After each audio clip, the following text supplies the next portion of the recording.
Femme vertueuse, femme de valeur.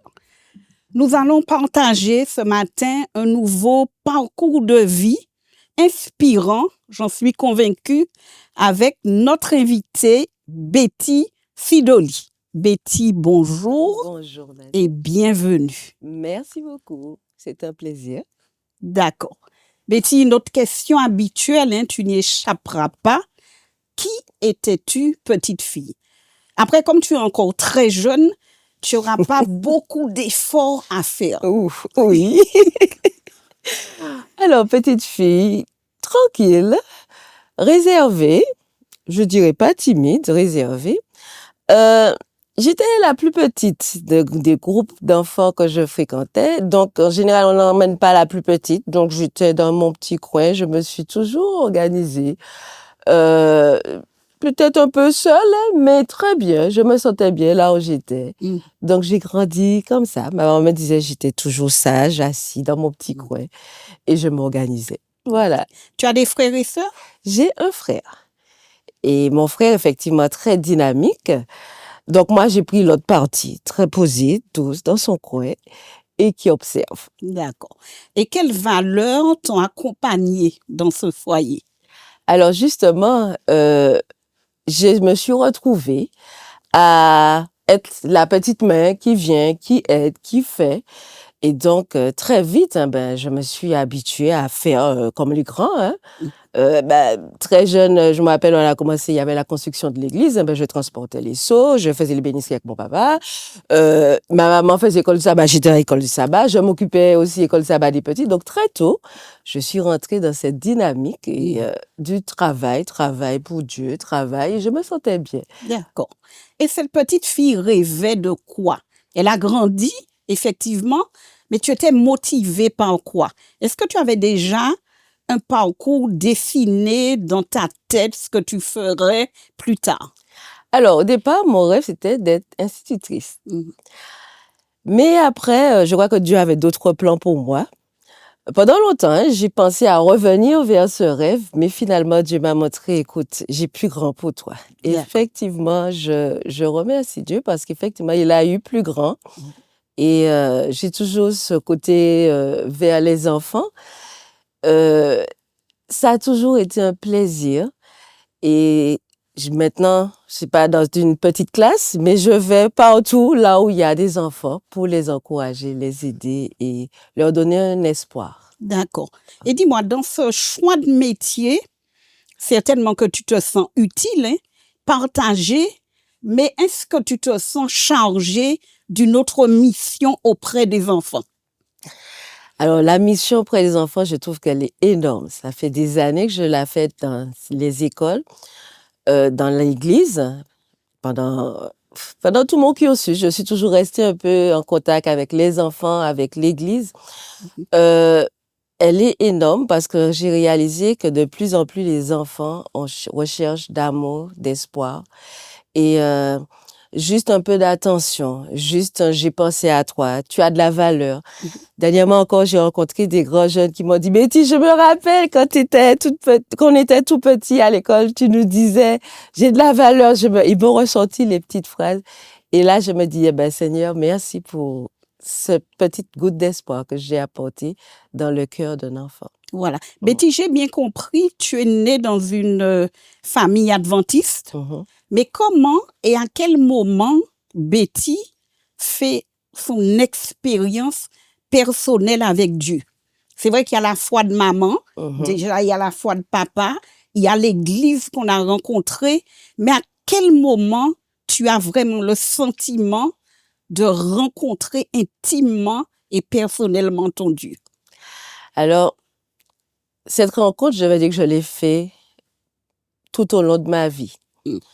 La première grosse expérience que j'ai eue, où je me suis sentie vraiment seule face à mes choix, c'est quand je suis arrivée en terminale. Je sortais dans un petit coin protégé à Ramat, tout va bien. Un petit cocon. Un petit cocon tranquille. Je me retrouve au lycée Schellcher. Je me retrouve à avoir à passer le bac et j'ai 3 heures de maths le samedi. Et là, je fais la démarche. Mes parents me disent, va voir les responsables, fais cette démarche. je fais la démarche auprès du directeur et je demande est-ce que je peux être dans une classe qui n'a pas classe ce samedi, puisqu'il y en a d'autres qui n'ont pas classe ce samedi. Et on me dit non, il n'y a pas de place, c'est cette classe-là. Je vais voir le prof de maths, il me dit débrouillez-vous, c'est votre samedi ou votre bac, débrouillez-vous. J'avoue que là, ça a été très, très dur. Et c'est là que je crois j'ai commencé à m'accrocher à Dieu. J'ai dit Seigneur, écoute, tu as dit ça, maintenant, écoute, fais quelque chose. Et pendant plus de la moitié de l'année, je dis rien ne change, rien n'avance. Je suis complètement perdue. Lorsqu'un devoir de maths arrive, je ne sais pas quoi, mais tu l'as fait, je comprends rien. Et j'ai dit, Seigneur, OK, tu fais comme tu veux. J'allais, j'avoue, un peu perdre de morale. Et c'est là j'ai dit, Seigneur, je te fais confiance. Vas-y, je vais, puis on va voir. Et Dieu permet que ma mère me prend, je crois que c'est le frère du frère Koné, qui va me faire pendant 3 mois. Il va me dire, je vais te donner 3 leçons de maths. Tu vas au bac avec ça. L'éternel pouvoir. Va. Effectivement, 3 mois d'études de maths, je vais au bac et j'ai une bonne note en maths. Enfin, j'ai une note correcte par rapport à un élève qui n'a pas eu. Sur le bulletin, c'était marqué 0 toute l'année en maths. Je réussis mon bac avec une bonne note en maths. Et là, je crois que ça a été ma première expérience. J'ai dit, OK, je vais avancer avec Dieu. J'ai eu d'autres expériences pendant ma vie et je me suis toujours retrouvée à compter. Et de plus en plus, même en grandissant, hein, il y a des choses où on perd le contrôle. Je réalise que compter sur Dieu fait la différence. Voilà. Betty, ce matin, j'aimerais que tu encourages une jeune fille. Hein. Tu as parlé donc de cocon, où on se sent des fois protégé, soit à la maison ou dans nos propres institutions. On a l'impression qu'on est protégé, on est bien encadré. Et puis après, des fois, il faut mettre le pied à l'extérieur. Donc, quel conseil tu pourrais leur donner? Comment utiliser donc ce cocon qu'on a eu? Qu'est-ce qu'on a comme argument? Peut-être qu'on l'ignore. On est jeune, mais quel argument on a pour affronter le monde? De plus en plus, je dirais que c'est compliqué. Mais la construction de son mental, de son soi, et je crois que c'est ce qu'on perd très souvent en tant que jeune fille. Je m'adresse surtout à la jeune fille, mais c'est valable aussi pour les jeunes hommes. Si on perd de vue sa valeur. Et ça, je l'ai souvent répété, hein. Même les petits vont vous dire, les grands, 24 carats, j'ai de la valeur, c'est la phrase de Betty dans les écoles. Très souvent, on oublie ça, qu'on a de la valeur. Et surtout, que Dieu nous aime. Alors, surtout dans notre petit cocon chrétien, parfois, on pense qu'on est là, on est habitué, mais quand on se retrouve face à la vie, on a l'impression qu'on a perdu notre histoire, on a perdu cette valeur, qu'on ne sait plus ce qu'on n'a pas réussi, on a l'impression que notre vie est finie, mais on a cette valeur. Et notre valeur, c'est pas ce qu'on a fait, c'est pas ce qu'on a réussi, mais c'est du fait que Dieu nous aime. Et lui, il n'a pas de conditions. Et il est toujours à dire, mais tu as de la valeur. Donc moi, je vais le dire encore aujourd'hui à cette jeune femme, à ce jeune homme, à cette jeune fille, tu as de la valeur. Et avec Dieu, on peut construire, on peut reconstruire, on peut faire des choses parce que cette valeur-là. Et parfois, c'est nous-mêmes, hein. En nous-mêmes, on oublie. J'ai de la valeur. Donc, se répéter ça. Tu as de la valeur. Dieu t'aime. Tu peux réaliser encore de grandes choses. Voilà. Et ce matin, j'ai aussi envie de rencontrer Betty, jeune femme amoureuse. Parce que là, je crois encore que tu dois avoir un message. On va parler de nos jeunes filles. Comment on aborde ce moment? Est-ce qu'on est dans l'attente? Est-ce qu'au départ, on pose donc des critères? Le choix sera fonction de telle valeur ou de tel critère? Ou bien est-ce qu'on rencontre le grand, le beau qui balaie toutes ces valeurs? Est-ce que quand tu as fait cette belle rencontre, tu avais gardé des éléments, des valeurs pour toi qui étaient incontournables? Ou bien est-ce que tu as laissé parler ton cœur? Bien, peut-être qu'il y a eu les deux. Alors, on va mettre les deux. Alors, je dirais effectivement, je vous ai dit, j'étais dit un peu solitaire. Donc, je vais pas rencontrer beaucoup de monde. Je suis pas trop brave pour prendre les devants. Je suis à l'époque de la princesse Barbie, qui va trouver un prince. Et ma maman m'a dit, ben, demande à Dieu comment tu le veux. OK. J'ai dit, OK, je fais ma liste, mais j'en compte pas beaucoup. Vous savez, quand on a une liste, c'est un peu exigeant. Tu avais mis grand et beau en tête. Pas en premier. Hein. Oui, il faut vraiment un petit peu beau quand même. Voilà. Un petit peu quand même. Mais ma priorité, parce que j'étais tranquille, j'aimais pas trop qu'on m'embête, donc j'avais mon petit univers. Donc il fallait qu'il corresponde un peu à mon univers. Je parlais pas beaucoup, donc il avait intérêt de comprendre un peu. Donc voilà, j'ai dit, bon Seigneur, tu vas m'aider. Parce que, il faut que je le trouve. J'avoue, j'en ai rencontré, mais j'étais pas convaincue. J'ai dit, Seigneur, c'est lui, c'est pas lui. Bon, toujours dans ce petit rêve de, la petite princesse qui cherche son prince. Ouais. D'accord. Mais je voulais pas n'importe quoi, n'importe quel prince. Bon, voilà. Et comme je disais, j'étais déjà en action. J'ai fait l'école du sabbat, m'occupais des enfants, donc j'étais déjà très jeune en action. Et c'est là où j'ai dit, Seigneur, je travaille pour toi, et puis envoie. Je sais pas si tout le monde aura, chacun son expérience, je partage la mienne. Oui. Et Dieu m'a fait, je dirais, c'est un cadeau, hein, je dirais. Il est sorti, il ne vivait pas aux Antilles, Michel, mon mari, il est passé en vacances. Et sa maman l'emmène, ses parents l'emmènent à une église. Tiens, on a vu une église où on a vu une jeune fille. On va voir. Et puis, on a commencé à discuter, à échanger, sans plus. On est resté pendant un moment. Et effectivement, de fil en aiguille, on a eu cette belle rencontre. Et j'ai dit une belle rencontre, car Dieu a guidé cette rencontre. Et depuis, alors ça fait plus de 33 ans qu'on s'est rencontrés et qu'on a ce cheminement ensemble. Mais c'est pas un cheminement parce qu'il faut que ça fonctionne, mais c'est un cheminement où on apprend. Alors, je crois pas en l'amour, j'ai vu, je flash. Donc, c'est pas dans cette dynamique qu'on s'est rencontrés, mais dans la construction. Et là, j'ai découvert que, au-delà du petit rêve de princesse, il y a l'amour se construit, ça s'adapte, ça évolue, ça grandit, et on a grandi ensemble. Et ça, c'est un bel amour. Et c'est ça que je souhaite pour toutes les jeunes filles. J'élargis aux jeunes hommes aussi. Bien entendu. Mais cette rencontre guidée par Dieu, c'est une belle rencontre. C'est pas que tout fonctionne, mais c'est surtout... On construit, comme tu as dit. Oui, voilà. Et cet amour c'est pas le début qui est seulement beau, la rencontre est toujours bien au début. Le parcours de vie. Mais c'est le cheminement. D'accord. Le fait de pouvoir s'adapter, de pouvoir grandir, cela effectivement donne une belle rencontre. Et chacun son histoire, hein. Bien entendu. Et, mais le fait, c'est de pouvoir construire. Et dernièrement, quand on en parlait, on se disait, mais là où l'amour grandit, c'est là où le moi se tait et laisse place à nous deux. D'accord. Et puis là, la construction se fait. OK. Voilà. Ce matin, j'aimerais toujours te garder en tant que conseiller. Tu me comprends? Tu as parlé des parents de Michel. Tu as fait allusion.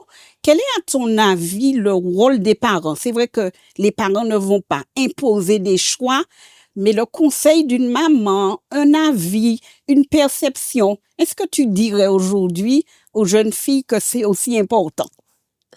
Alors, j'ai beaucoup observé, comme je disais, j'étais la petite fille qui observait. Jusqu'à présent, j'observe, j'apprends. J'ai appris beaucoup de mes enfants.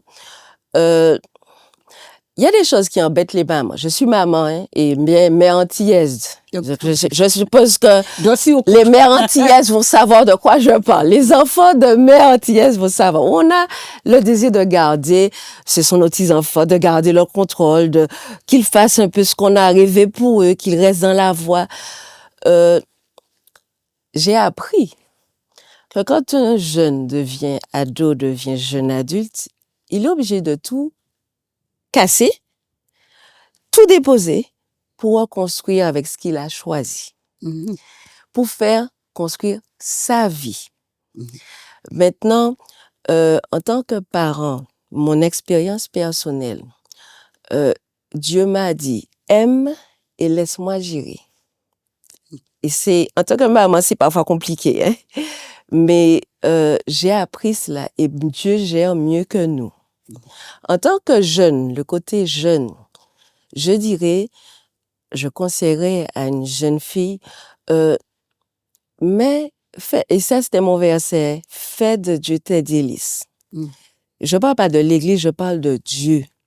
Où on laisse Dieu nous dire, Seigneur, montre-moi, dis-moi, Après, on fait son choix. Dieu ne nous en veut pas du choix qu'on fait. L'important, c'est d'avancer, de construire, de devenir meilleur chaque jour.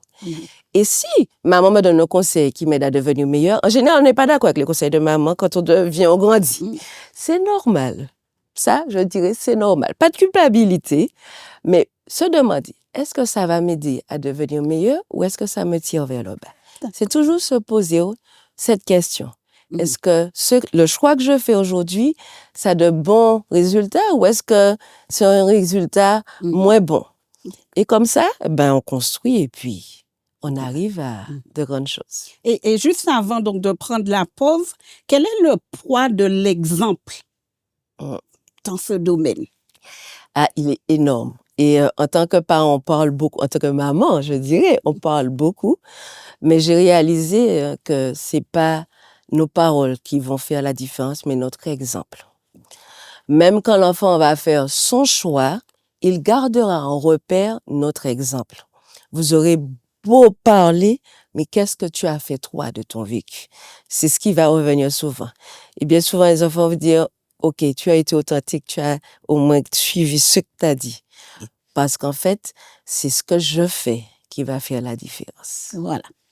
C'est ce que je fais qui fera la différence. Femme vertueuse, femme de valeur, nous faisons une courte pause avant de retrouver Betty.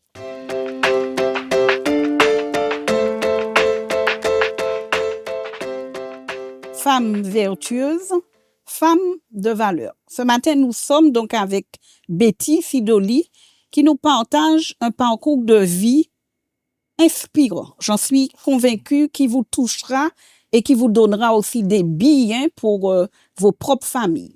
Betty, donc te voilà donc maman, j'ai compris, tu es maman donc de 2 filles. Quel est cet autre témoignage que tu pourrais donner où certainement tu as perdu le contrôle d'être à demi et où tu as vu vraiment la main de Dieu te secourir? Amen. Et oui. Alors, la deuxième expérience, il y en a plein, mais celle-là qui vraiment, j'ai senti un virage, un tournant. Il fallait tout reconstruire, tout refaire. C'est le départ de mes filles qui sont parties très jeunes, où là, on perd le contrôle. À ce point? Oui, on perd le contrôle parce que, elles sont loin. On peut pas dire, on va passer un petit week-end, se voir. On sait plus, quand je dis on perd le contrôle, c'est on sait plus même comment aider, on sait plus quoi faire, on sait plus est-ce qu'elles vont bien, est-ce qu'elles vont pas bien. J'ai réalisé finalement, quand je m'inquiétais, on s'inquiète tout le temps, est-ce que j'ai fait le bon choix, est-ce que... finalement, je me suis accrochée à Dieu encore. J'ai dit, Seigneur, je sais pas, en tant que maman, est-ce que j'ai fait assez, est-ce que j'ai pas fait assez, est-ce que j'ai bien fait, est-ce que j'ai pas bien fait. Et là encore, j'ai vu la main de Dieu. Et j'ai senti que Dieu agissait. Là où, quand je m'inquiétais beaucoup, j'appelle, tu vas bien, tu es sûr, tu m'as pas appelé. Ah, mais maman, ça va, au contraire, j'ai fait ci, j'ai fait ça. Je dis, Seigneur, tu gères. Et là, j'ai réappris. Je me suis reconstruite, réinventée en tant que maman. Je n'étais plus là en tant que la maman qui s'occupe de tout. J'étais là en tant que la maman qui prie, la maman qui laisse place à Dieu. Et j'ai vu Dieu faire de grandes choses. J'ai vu Dieu prendre soin. J'ai vu Dieu envoyer les anges qu'il faut pour aider au moment donné. Et je dis gloire à Dieu. Et j'apprends encore aujourd'hui à dire, Seigneur, je te laisse faire, je te laisse gérer. Et je vois sur mes enfants. Je prie. Bien souvent, on minimise cette partie de prière. Et au lieu de m'inquiéter, j'ai décidé de prier. D'accord. Et à chaque pensée d'inquiétude qui viendrait, je mets en place une pensée de prière. Même petite phrase simple. Pasteur, mais pense à elle. Et je crois que ça a un effet plus puissant que si j'appelle en disant, je suis inquiète, qu'est-ce que tu fais? Et finalement, je dis gloire à Dieu parce que je vois en retour des réponses à ma prière. Exactement. Et je vois vraiment la gloire de Dieu tant sur elle, et ça a un impact même sur leur environnement. Et je dis, Seigneur, merci. Laissez Dieu J'irai. Laisser Dieu prendre le contrôle, je crois que c'est une expérience vraiment extraordinaire. Voilà. Et ça donne du courage pour avancer. Voilà. Betty, forcément, ils vont donc partir un jour. Mais comment construire il n'y a certainement pas de méthode particulière, j'ai envie de dire, mais comment donc, tu parles de Dieu, son rôle, comment on place des jalons, comment on crée le lien des relations pendant que les enfants sont là, ils sont là en présentiel, comment on fait pour garder, tu as dit que tu l'as fait à travers la prière, tu as cru, tu priais, mais est-ce qu'il y aurait donc autre chose pour pouvoir ne pas paniquer quand la distance devient plus longue? C'est vrai que depuis petit, la relation, alors pas cette relation fusionnelle où je prends toi, mais parce qu'à un moment, l'enfant va se retrouver seul à décider. Mais cette relation où je suis là pour toi, je te laisse choisir, et ça, c'est très tôt, j'ai éduqué mes enfants comme ça. Ils avaient le droit de décider, de choisir. Bien sûr, avec mon conseil, un cadre. Un cadre que je mets toujours très large parce que je veux qu'elle apprenne, qu'elle décide. Donc ça rassure déjà. Et ça crée de la confiance de part et d'autre. Voilà. Par contre, je me suis toujours appliquée. Mais en tant que maman, parfois on a mal, parfois on a envie de ne plus, on sait plus comment, ne pas parler, lui parler, on a parlé trop, on n'a pas. J'avoue, j'ai souvent dit, Seigneur, qu'est-ce que je dois dire? Qu'est-ce que je dois faire? Et je crois que intérieurement, souvent, c'est le silence. J'ai senti ce sentiment où tais-toi et aime. Et c'est cette relation que j'ai toujours gardée avec les filles. Je me suis dit, mais aime. Et après, j'ai réalisé, mais on ne s'est pas aimé. Avec tout ce qu'on a reçu, avec notre culture, notre histoire, on ne sait pas trop parfois comment aimer. Et là, je dis, Seigneur, apprends-moi. Et bien souvent, Dieu me disait, mais appelle. Parfois, on n'a pas envie, on est un peu vexé, l'enfant n'a pas appelé. Et puis j'ai dit, mais non, fais le premier pas, envoie un message, rappelle-lui que tu es. Et ces petits mots, ces petits mots créent la différence. J'ai rencontré les mamans à qui j'ai dit, qui étaient en crise avec leur adolescent, je dis, mais non, dis-lui simplement, je t'aime. Il y en a qui m'a dit, mais elle s'est mise à pleurer quand je lui ai dit ça. Ils ont juste besoin d'être rassurés et ils font leur construction. Peut-être c'est pas comme on a envie, mais je suis convaincue qu'ils font leur construction. Et par contre, je rappelle toujours à mes filles, construisez avec Dieu. Je parle pas de l'église, je parle de Dieu. Dieu, de la relation. La relation avec Dieu. C'est important que l'enfant ait sa relation avec Dieu. Petite anecdote, j'ai toujours raconté la petite histoire avec mes enfants. Et à un moment, elle m'a dit, maman, c'est bon. Alors moi, j'étais inquiète, mais elles veulent plus parler avec Dieu. Qu'est-ce qui se passe? Non, elles étaient passées en âge où elles vont construire elles-mêmes leur relation avec Dieu. Et cette relation avec Dieu, on ne peut pas l'apprendre. Par contre, le fait d'être là, le fait de nous voir, il faut que l'enfant voit que ta relation avec Dieu a un impact sur toi, ton style de vie, de parler, d'être. C'est authentique, tu l'as dit tout à l'heure. Voilà. Est-ce que, tu as dit, tu aimes Dieu, tu as dit, est-ce que tu es bienveillant envers les autres? Est-ce que ta relation avec Dieu a un impact positif sur toi? Voilà. Et là, l'enfant le voit et lui-même il va s'en servir au moment voulu. Voilà. Et il sait que tu es là. C'est ça, je crois, c'est être présent. S'il fallait donner un conseil à un parent, c'est être là en bienveillance. Pas être là, j'ai donné à manger, j'ai habillé, j'ai une maison propre, je lui ai appris à nettoyer, j'ai appris à faire manger. Non, c'est pas... Si, c'est bon, mais le plus important, être disponible pour permettre à l'enfant de... Si j'ai besoin, je sais que maman est là. Voilà. Alors, Betty, quand on se retrouve seul, j'ai envie de dire, avec le conjoint, avec l'époux, tu disais au début donc qu'il y avait donc cette partie de relation donc purement amoureuse, mais qu'on voyait la solidité d'un couple dans le temps.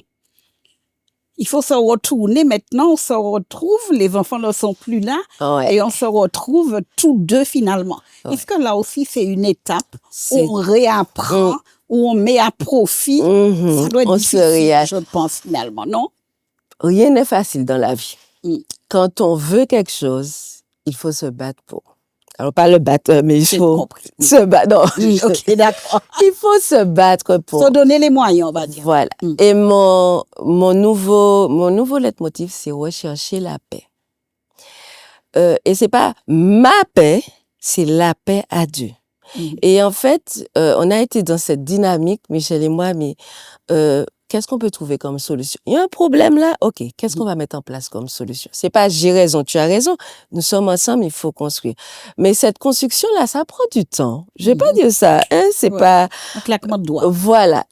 Personnel, parce que j'avoue, on se sent la maman, père, c'est pas pareil pour l'homme. Donc, lorsque l'enfant part, on arrive à un tournant de la vie qui change, on part à la ménopause, il y a tout ça qui change. Et puis on a plus le temps pour voir peut-être les défauts de l'autre. Voilà, on se sent plus, on se remet plus en question. Est-ce que j'ai fait, est-ce que j'ai pas fait assez? Comment on fait? Comment on se réorganise dans la maison? Il fait silence dans la maison.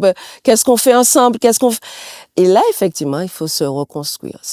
Et là où je parle, l'amour, c'est pas, je suis tombée amoureuse. Si tu tombes et tu te fais mal. Faut te relever et continuer peut-être. Mais c'est comment je construis, comment j'entretiens, qu'est-ce que je peux apporter. C'est très souvent dans un couple, on attend que l'autre donne.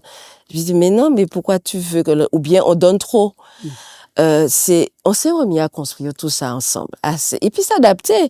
Effectivement, en grandissant, il y a des choses qu'on aime plus, qu'on aime moins. Il y a des choses qu'il aime plus, qu'il aime moins. Donc maintenant, comment on fait pour se rencontrer? Qu'est-ce qu'on construit ensemble? Et puis, on s'est remis à construire. Quels sont les moments de détente qu'on peut faire ensemble? Qu'est-ce qu'on fait ensemble? Et puis là, on reconstruit. Ouais. Et c'est une belle étape. C'est pas acquis. On est là depuis, donc, non. Si chaque fois, on arrive à un point bloquant, tiens, qu'est-ce qu'on va faire, mettre en place comme solution pour reconstruire? Et rechercher la paix, je crois que c'est notre leitmotiv, hein. Okay. C'est ça. Dis-moi, quel est ce passage biblique qui te permet, qui te fortifie, qui te relève, que tu aimes, un verset? Alors, ça a évolué dans le temps. D'accord? Heureusement. Plus jeune, c'était fait de l'Éternel tes délices. Et il te donnera ce que ton cœur désire. Je l'ai testé. Ça prend du temps. Dieu n'est pas Carrefour, j'aime bien dire ça. Hein. Je vais pas, je me sers, je paye, c'est bon. Okay. Non. Il prend du temps, mais je regarde derrière, je dis Seigneur, merci. Tout ce qu'il m'a donné, même ce que je ne pensais pas, c'est pas comme ça je voyais, j'étais pas d'accord, mais finalement, je me dis, Seigneur, ce qu'il a donné. Donc, fais de l'Éternel tes délices. Il te donnera ce que ton cœur désire, le meilleur pour toi. Deuxième étape, dans mon deuxième tournant, quand les filles sont parties, c'est compte sur le Seigneur, on reprend courage, compte sur le Seigneur. C'est la version parole de vie. D'accord. Mais l'idée là, c'est quand tu sais pas, compte, il va faire pour toi. Et mon tout dernier, rechercher la paix. Voilà. Ce sont mes versets qui m'ont accompagné jusqu'à aujourd'hui. Demain, je sais pas, ce sera lequel. Peut-être qu'il y aura une autre étape. Tout à fait. Et la parole sera adaptée. Tout à fait. Betty, j'aimerais que tu me parles un peu donc de ton métier. Tu me disais donc en coulisses, entre guillemets, que tu travaillais vraiment avec des jeunes enfants, que tu passais donc dans les écoles. J'ai envie de te demander ce matin, comment vont nos enfants aujourd'hui? Effectivement, il y a un petit film qui disait « On est mal, on est mal, on est mal ». Je la sortais, je disais vraiment « On est mal ». Nos enfants... j'ai découvert au fil des années, hein, ça fait plus de 20 ans que je le fais. Et Betty, pardonne-moi, en même temps, tu vas conseiller indirectement, voire demander aux femmes, aux mamans, qu'est-ce qu'on pourrait mieux faire pour mettre en place. D'accord. J'ai découvert que nos enfants, je parle de nos écoles, de nos enfants, de la génération, sont souvent seuls. Et il leur manque pas de nourriture, il leur manque pas de vêtements, mais il leur manque d'une présence bienveillante très souvent. Et je dis bien bienveillante. C'est pas la présence où fais ce que je dis de faire, mais je suis là avec toi pour faire avec toi. Et on est pressé, on est stressé. Il y a le manger à faire, le ménage à faire, le travail à faire. On n'a plus le temps. Et nos enfants le ressentent. Ils perçoivent. On n'a pas besoin de parler. Ils s'adaptent, hein. Ils se débrouillent très bien. Ils s'organisent. Mais ils ont besoin, les enfants ont besoin de la présence d'un adulte bienveillant qui est juste là. Et c'est ce que je leur ai offert très souvent dans les écoles. On parle souvent de Betty. Beaucoup de parents me disent, je connais Betty, je ne t'avais pas encore vue. Mais c'est juste que je les aime. On passe un moment de joie. Je ne vais pas pour leur enseigner, mais pour les aimer. Et ils ont besoin de plus en plus de cet amour. Si je devais donner un conseil en tant que femme, en tant que mère, et je ne parle pas de mère, celle qui a enfanté seulement, je parle de toutes celles qui sont là avec les enfants, de leur porter beaucoup d'amour et de bienveillance. Et je pense, pour moi, je me suis dit, Satan a ciblé ça, parce qu'il sait qu'un enfant écrasé détruit toute une génération. Tandis qu'un enfant bien construit, ben, ça va construire plein de grands projets, plein de belles réussites. Et chaque enfant qui vient, des enfants viennent me voir, tu m'as aidé à prendre confiance, tu m'as aidé à me construire. J'ai rencontré un jeune homme dernièrement qui m'a arrêté, très grand, 23 ans. Tu te rappelles pas de moi, hein? Je t'ai connu à l'époque maternelle. Mais moi, je me rappelle de toi. Et il m'a dit, je me rappelle de toi. Et je lui disais, écoute, je pensais m'arrêter parce que ça fait un moment. Il m'a dit, Betty, non, va dire aux enfants, dis-leur, parce que c'est ce que tu m'as dit qui m'a soutenu, c'est ce qui m'a aidé. Et ils ont besoin de plus en plus de personnes comme ça, qui les encouragent, qui soient bienveillants, qui leur portent cet amour, cette attention. Juste un peu, parfois créer des enfants qui déplacent des montagnes. Voilà. Et comment tu prends soin de toi? Est-ce que tu prends temps pour toi, pour te bichonner, pour te détendre? J'aime bien ta question. Pour te faire aimer. Parce que je crois que pour donner, il faut recevoir. Comment tu t'entretiens, toi? C'est un combat. C'est un combat. Pour s'obliger à s'arrêter, pour s'obliger à accepter, pour s'obliger à faire une pause. Surtout avec mes dernières fonctions, j'avoue que j'ai de moins en moins de temps, mais je m'oblige. Fin de journée à prendre, serait-ce 10 minutes, une petite demi-heure où j'arrête, alors moi, ma petite astuce, c'est de faire ma petite vidéo YouTube, mon petit tai chi, je fais 30 minutes, 10 minutes quand j'ai passé dernier, où je m'assois, je prends mon petit thé, je sirote mon thé, je prends un petit moment. C'est important. C'est important parce que, comme tu dis, en tant que femme, on donne beaucoup. Et on ne se rend pas compte qu'on donne de soi. Et ce moment de prendre soin de soi, de s'arrêter, de ne pas faire parce qu'il faut faire, mais de faire parce que j'ai choisi, je me sens bien, je peux faire, c'est super important. Et là, j'avoue, je m'oblige on fait une pause. On prend un moment pour aller, pour se rester. Alors, je dis ça, j'ai du mal à aller m'asseoir au bord de la mer avec tout ce qu'il y a à faire, mais de temps en temps, je me dis, bon, ça, on fait la pause, on s'arrête. Les choses s'enchaînent, les jours passent de plus en plus vite, les projets, de plus en plus il y en a. Mais c'est vrai, la pause, c'est cette petite pause, même si elle est courte, je m'oblige à faire. Je fais un combat pour l'avoir. Et j'encourage aussi les femmes à penser à cette petite pause pour elles. Voilà. Pour terminer, j'ai envie de te demander, question banale, est-ce que tu es heureuse? Oui, je ne dirais pas que c'est banal, c'est très important. Je dirais grâce à Dieu, oui.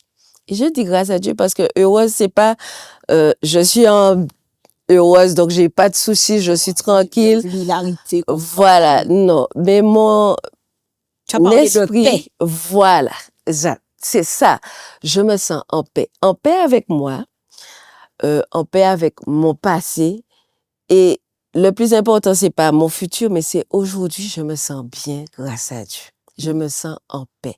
Et ça, cette recherche de paix-là, quand je sens elle m'échappe, parce que c'est pas évident d'un jour, ça échappe facilement.